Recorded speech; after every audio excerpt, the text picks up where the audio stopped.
Mana shu rolikni ko'ring. Bu rolikdagi bo'lgan holatlar mana bizning hayotimizga juda tegishli bo'lgan holat hisoblanadi. Xulosasini birga chiqaramiz. Tomosha qiling.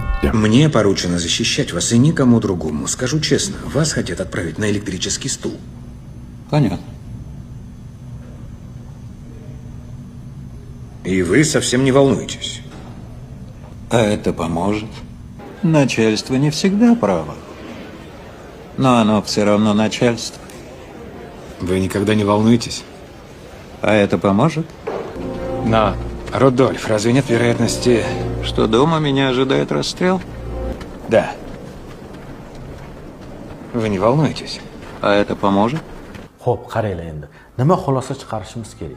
Bu odamda juda katta muammolar bor. Ya'ni elektr stolga o'tirishi mumkin, otilishi mumkin, lekin yonidagi odam nimaga siqilmaysiz desa, foydasi bormi deydi. Mana shu oltin qoida bo'lishi kerak.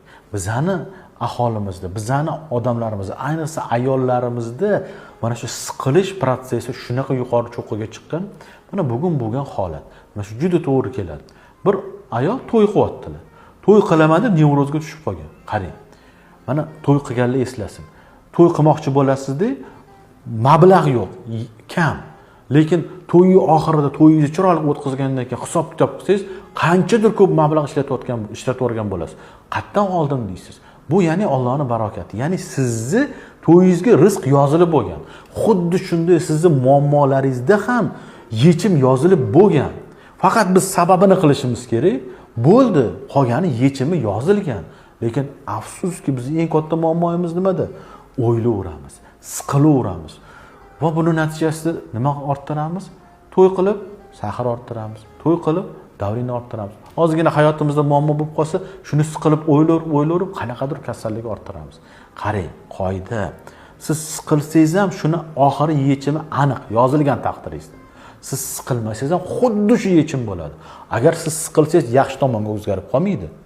Aksincha nima bo'lsa bo'ladi, faqat siqilganingizda sog'lig'ingizni tashab ketasiz shu joyga.